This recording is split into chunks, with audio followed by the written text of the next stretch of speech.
ভাই এই যে একটা গণ অভ্যুত্থান গেল, এই গণ অভ্যুত্থানে কিন্তু সাধারণ মানুষের শুরু করে সকল পেশার মানুষ কিন্তু অংশ নিয়েছিল। এই যে অভ্যুত্থানটা হয়েছিল, তৎকালীন সময়ে আপনি কোন এলাকা থেকে আন্দোলনে অংশ নিয়েছিলেন?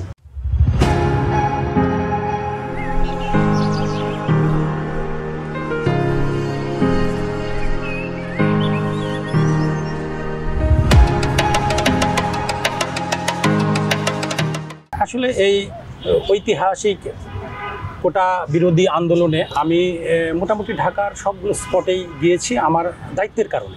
যেহেতু আমি একটি দায়িত্বশীল জায়গায় আছি একটা অঙ্গ সংগঠনে, আমি প্রতিনিয়ত চেষ্টা করেছি সবগুলো স্পটে নিজে উপস্থিত থেকে আমাদের নেতাকর্মীদেরকে অর্গানাইজড করে সাধারণ ছাত্রছাত্রীদের ব্যানারে তাদেরকে এনগেজ করে দেওয়া, এবং আমরা সেই কাজটি সুচারুভাবে করতে পেরেছি।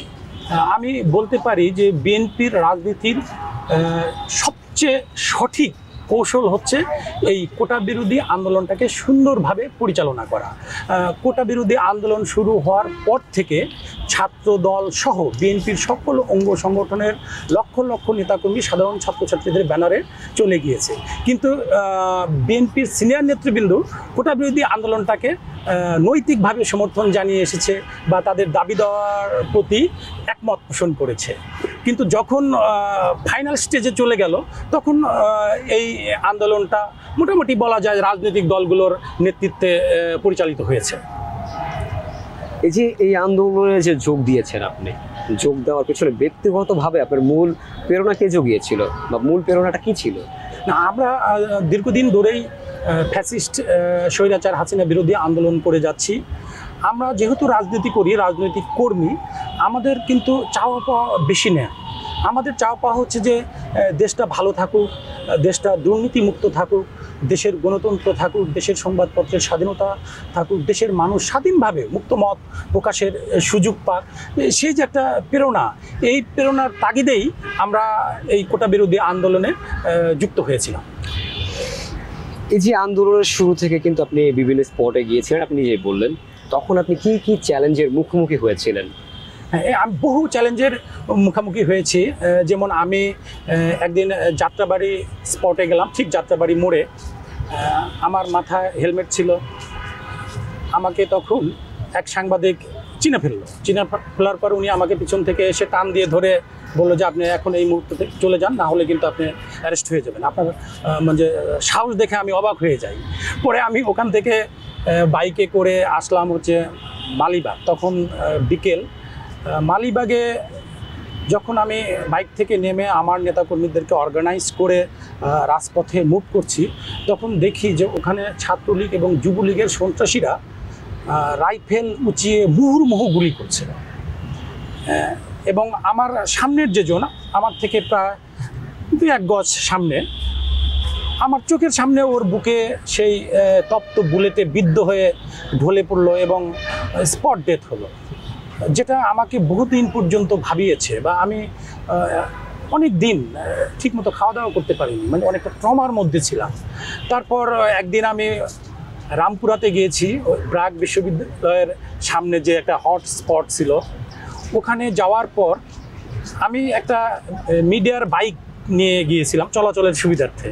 কিন্তু সাধারণ ছাত্ররা মিডিয়ার প্রতি এত বিক্ষুব্ধ ছিল যে আমাকে দেখেই তারা আমাকে 20-25 জন ঘিরে ধরে আমাকে বলল যে আপনি চোর, আপনি এখানে কেন এসেছেন, আপনি মিডিয়ার সংবাদকর্মী, এবং তারা আমার 2টা ফোন সিজ করে দিল।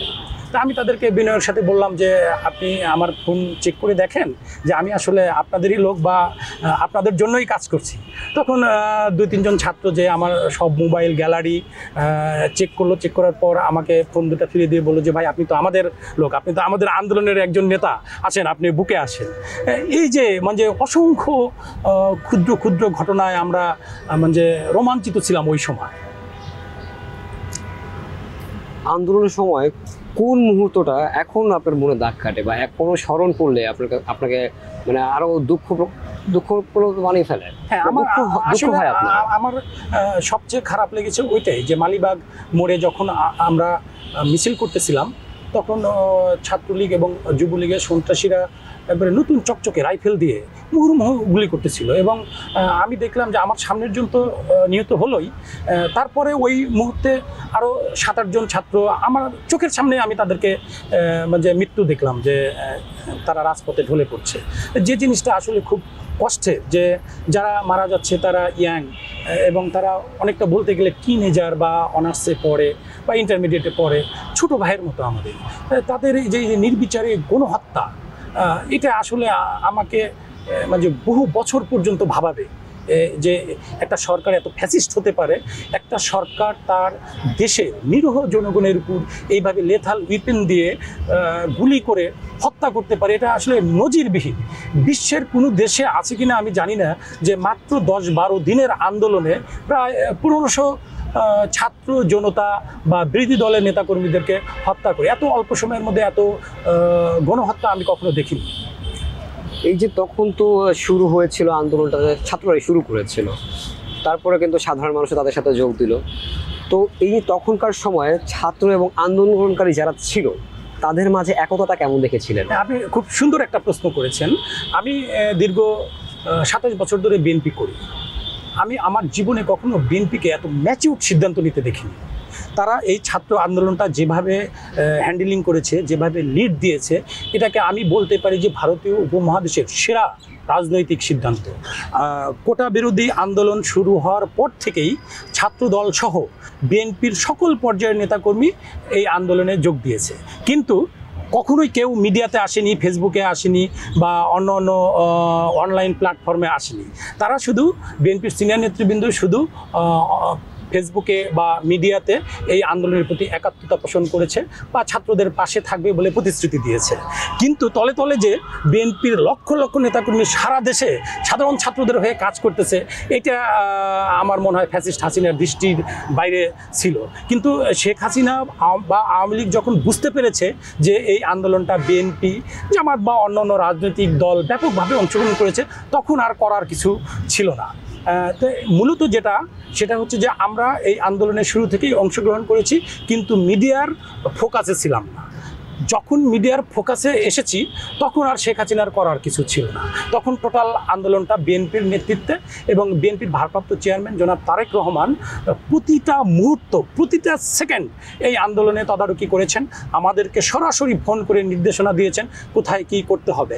আমি মনে করি যে তার উৎসাহ, তার নেতৃত্বে আমরা এই ফ্যাসিস্ট খুনি হাসিনা সরকারের পতন ঘটাতে পেরেছি। আচ্ছা, আমি আর একটা প্রশ্ন করতে চাচ্ছি যে সেই মুহূর্তে আপনি বলেছিলেন আপনি কয়েকটা স্পটে ছিলেন, বিশেষ করে রামপুরা, খিলগাঁও এদিকে ছিলেন, আর সেই মুহূর্তে কিন্তু গুলি ছুটছিল পুলিশ, অনেকজন গুলিবিদ্ধ হচ্ছিল, অনেক ছাত্র সাধারণ মানুষ কিন্তু ঢলে পড়ছিল রাজপথে। সেই মুহূর্তে আপনি সাহস কিভাবে পেলেন যে গুলি ছোড়ার পরেও আপনি সাহস করে গিয়েছেন? হ্যাঁ, এটা আসলে না, আমরা এই শেখ হাসিনা কর্তৃক দীর্ঘ 16-17 বছরে নির্যাতিত হতে হতে আমাদের মানে বডির যে অ্যান্টিবডি মানে কি বলে এটা প্রতিরোধ ক্ষমতা, ওটা আসলে হয়ে গিয়েছিল। আমরা চিন্তা করেছি যে মানে শেখ হাসিনার পতন না ঘটলেও তো আমরা বাসায় থাকতে পারি না, আমরা আমাদের পরিবার পরিজনের কাছে থাকতে পারি না, আমরা পালিয়ে থাকি বা আমরা মাসের পর মাস, বছরের পর বছর কারাগারে থাকি, তাহলে আসি না একটু যুদ্ধ করে দেখি যা থাকে কপালে। আমরা প্রত্যেক দিন সকালে বের হতাম আমাদের মৃত্যুটাকে হাতের তালুতে নিয়ে, এবং আমাদের পরিবার পরিজনদেরকে স্পষ্ট বলে দিয়েছি যদি আন্দোলন করতে শহীদ হয়ে মৃত্যুবরণ করি তাহলে তোমরা তোমাদের মতো করে চালিয়ে যেও। এত কষ্ট করেছি আমরা। এই যে আপনারা বলছেন যে আপনাদের দলীয় প্রধান যিনি রয়েছেন তার নির্দেশনায় আপনাদের সাথে যোগাযোগ হয়েছে এবং আপনারা বিভিন্ন পর্যায়ে ছিলেন, তো আমার একটা প্রশ্ন ব্যক্তিগতভাবে জানতে চাচ্ছি যে আপনারা যে ছাত্রদের পাশে এসে দাঁড়িয়েছেন, অংশ নিয়েছিলেন, আসলে নিজের জন্য দাঁড়িয়েছিলেন নাকি দেশের জন্য দাঁড়িয়েছিলেন? না না না, আমরা অবশ্যই দেশের জন্য দাঁড়িয়েছি। আমরা ঢাকা বিশ্ববিদ্যালয়ে পড়াশোনা করেছি, সবচেয়ে ভালো সাবজেক্টে পড়াশোনা করেছি, আমাদের একাডেমিক রেজাল্ট ভালো। আমরা তো নিজের স্বার্থ দেখিনি, আমাদের কাছে আমার দেশ বড়, আমার দেশের স্বার্থ বড়, আমার দেশের গণতন্ত্র, দেশের মানুষের মত প্রকাশের স্বাধীনতা, তাদের জীবন ধারণের নিরাপত্তা, বাংলাদেশটা সুন্দর হোক, এটাই হচ্ছে যে আমরা যারা রাজনীতি করি আমাদের মূল উদ্দেশ্য। তৎকালীন সময় মানে গণ অভ্যুত্থানের সময় অনেক মানুষের কিন্তু এই অভ্যুত্থানে অংশ নিয়েছে, অনেক মানুষ গুলিবিদ্ধ হয়েছে, নিহত হয়ে গেছে, খোঁজও পাওয়া যায়নি। সেই সময়ে যারা আন্দোলনে অংশগ্রহণ করতে দ্বিধাগ্রস্ত ছিল বা আসতে ভয় পাচ্ছে, তাদের জন্য এখন কোনো বার্তা দিতে চাচ্ছেন কিনা? আসলে আমরা সব কিছুই বাস্তবতার দৃষ্টিভঙ্গিতে দেখি। একটা আন্দোলনে সবাই অংশগ্রহণ করবে আমরা এটা মনে করি না। কিছু মানুষ অংশগ্রহণ করবে, কিছু মানুষ সাপোর্ট দিবে, কিছু মানুষ সহযোগিতা করবে, কিছু অংশগ্রহণ করবে না। কিন্তু আমরা এখন ঐক্যের ডাক দিয়েছি। আমরা দেশ গঠনের জন্য সবাইকে নিয়ে, যারা আন্দোলনে অংশগ্রহণ করেছে বা যারা করে নাই, সবাইকে নিয়ে এই দেশের জন্য কাজ করব, এটাই আমাদের বার্তা তাদের প্রতি।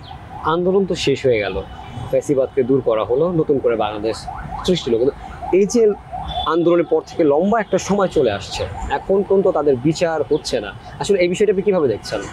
এটা খুবই দুঃখজনক। প্রথমত হচ্ছে এই জুলাই আগস্টের ছাত্র আন্দোলনের পর এখন পর্যন্ত সুনির্দিষ্ট কোনো তালিকা প্রণয়ন করতে পারে নাই। এটা করতে খুব বেশি সময় লাগার কথা ছিল না। আমি আমার পক্ষ থেকে বলতে পারি যে বিএনপি হাসিনার পতনের 1 মাসের মধ্যেই বিএনপির যে 450 জনের মতো নেতাকর্মী শহীদ হয়েছে, তাদের নাম, ঠিকানা, মোবাইল নাম্বার নিয়ে কিন্তু তালিকা করেছে। তো বিএনপি নেতাকর্মীদের তালিকা তৈরি করতে পারে, তাহলে একটা সরকার কেন সকল শহীদদের তালিকা করতে পারে না? এটা দুঃখজনক এবং এটা বলবো সরকারের ব্যর্থতা। আর দ্বিতীয় যে প্রশ্নটি করলেন, এখনও অনেক সহযোদ্ধা ছাত্র ভাই বোন অসুস্থ, তারা পঙ্গু বা তারা হাসপাতালে কাতরাচ্ছে, তাদের কেন আমরা উন্নত চিকিৎসার ব্যবস্থা করতে পারিনি?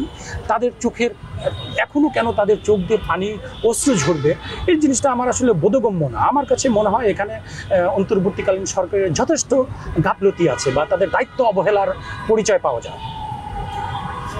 একটু ভিন্ন প্রশ্ন জানতে যাচ্ছে, সেটা হচ্ছে যে এই ডাকসু নির্বাচন বা ডাকসু নিয়ে আবারও কিন্তু লম্বা সময় পর ডাক উঠে গেল এবং তফসিলও ঘোষণা করা হয়েছে। আসলে ডাকসুর এই বিষয়টা এত বছর পর আবারও শুরু হলো, কেমন লাগছে বিষয়টা আপনার কাছে? ডাকসু যে কোনো ছাত্র সংসদের নির্বাচনকে আমরা সাধুবাদ জানাই, কিন্তু হঠাৎ করে এই আইন শৃঙ্খলা পরিস্থিতির মধ্যে ডাকসু নির্বাচন বিশ্ববিদ্যালয় প্রশাসন কিভাবে করবে, এটা আমি আসলে আমার খুব একটা বোধগম্য নয়। তবে আমি আশা করব দেশের আইন শৃঙ্খলা পরিস্থিতি উন্নত করে সমস্ত ঝুঁকিগুলো বিবেচনা করে ডাকসু নির্বাচনটা হয়। আগামী দেশ নিয়ে আপনার পরিকল্পনা কি? আগামী দেশ নিয়ে পরিকল্পনা, দেশ সুন্দর থাকুক, দেশের মানুষ ভালো থাকুক, দেশ সমৃদ্ধির পথে এগিয়ে যাক, দেশ থেকে দুর্নীতি দূর হোক, অর্থ পাচার বন্ধ হোক, দেশের গণতন্ত্র ঠিক থাকুক, দেশের ভোটাধিকার নিয়ে যেন আর কেউ ষড়যন্ত্র করতে না পারে, দেশের মানুষের জীবন ধারণের নিরাপত্তা থাকুক, সংবাদপত্রের স্বাধীনতা থাকুক, এটুকুই চাওয়া। এই যে 5 আগস্টের পর কিন্তু দেশের হাল অন্তর্বর্তীকালীন সরকার হাতে নিয়েছিল, উনি কি এই কয় মাসে কিন্তু দেশের হাল কি ঠিকমতো ধরতে পেরেছে কিংবা দেশটাকে সামনে আগাতে পেরেছে? আমি যদি যেসব কথাগুলো তারা বলছে যে সংস্কার, আরো বিভিন্ন কথা বলছে, সেই পদক্ষেপগুলো তারা পুরোপুরি করতে পেরেছে কিনা? আমি মনে করি তারা পুরোপুরি এখনো করতে পারেনি। তবে হ্যাঁ, উল্লেখযোগ্য অগ্রগতি হয়েছে, এখনো অনেক কাজ বাকি আছে। আমি আশা করব যে অন্তর্বর্তীকালীন সরকারকে তো বিএনপি সহ অন্যান্য রাজনৈতিক দলগুলো সর্বাত্মক সহযোগিতা করছে। তারা যখনই চাচ্ছে সহযোগিতা, তখনই কিন্তু তাদেরকে সেই সাপোর্ট দেওয়া হচ্ছে। অন্তর্বর্তীকালীন সরকারও উচিত হবে এই প্রশাসন থেকে বা বিভিন্ন জায়গা থেকে আওয়ামী ফ্যাসিস্টদেরকে দূর করা এবং এই যে হত্যাকাণ্ড হয়েছে এইগুলোর সুষ্ঠু তদন্তের মাধ্যমে বিচারের আওতায় নিয়ে আসা এবং সবচেয়ে বড় কথা হচ্ছে যে একটি সুষ্ঠু নির্বাচনের বিশ্বাসযোগ্য পদক্ষেপ নেওয়া। সুষ্ঠু নির্বাচন আয়োজন করাটাই এই মুহূর্তে বাংলাদেশের সবচেয়ে বড় সংস্কার। কারণ দীর্ঘ 16 বছর দেশের জনগণ ভোট দিতে পারেনি, দেশের জনগণ মুক্তভাবে মতামত প্রকাশ করতে পারেনি, শুধুমাত্র গণতন্ত্রের অভাবজনিত কারণে। তাই বর্তমান অন্তর্বর্তীকালীন সরকারের উচিত হবে দ্রুততম সময়ের মধ্যে একটি সুন্দর এক্সক্লুসিভ নির্বাচনের রোডম্যাপ ঘোষণা করা। তবে সেটা করতে যদি তাদের দেরি করে বা টালবাহানা করে, তাহলে অন্তর্বর্তীকালীন সরকারের জন্য একটা ভয়াবহ পরিণতি অপেক্ষা করছে। ওকে, শেষ একটা প্রশ্ন শেষ করি। ধরেন আমরা তো এক অভ্যুত্থানে এক ফ্যাসিবাদকে দূর করেছি, যদি আবারও পুনরায় এরকম কোনো ফ্যাসিবাদ বা কোনো অশুভ শক্তি যদি আবারও আমাদের উপরে আক্রমণ করতে আসে, তখন আপনারা কি করবেন? যে বিএনপি সাধারণ জনগণের রক্তের উপর দিয়ে যে ফ্যাসিবাদ মুক্ত হয়েছে, আমি চাই না যে বাংলাদেশে আবার নতুন কোনো ফ্যাসিবাদ ফিরে আসুক। যদি নতুন কোনো ফ্যাসিবাদ ফিরে আসে, আমরা আবার ঐক্যবদ্ধভাবে সেটার বিরুদ্ধে লড়াই করব। এবং আপনি নিশ্চয়ই অবগত আছেন যে আমাদের নেতা জনাব তারেক রহমান ইতিমধ্যে বিভিন্ন প্রোগ্রামে কিন্তু উনি ঐক্যের ডাক দিয়েছেন, সবাইকে নিয়ে রাজনীতি করার বা ঐক্যমত্যের সরকার প্রতিষ্ঠা করার ঘোষণা দিয়েছেন। আশা করি আমরা আমাদের নেতা জনাব তারেক রহমানের নেতৃত্বে রাজনীতির যে গুণগত পরিবর্তন সেগুলোকে বাস্তবায়ন করতে পারব। এবং আমার দৃঢ় বিশ্বাস যে ওনার নেতৃত্বেই বাংলাদেশে গুণগত রাজনীতি প্রচলন শুরু হবে। আপনাকে অসংখ্য ধন্যবাদ আজকে আমাদেরকে সময় দেওয়ার ধন্যবাদ জন্য। আপনাকে।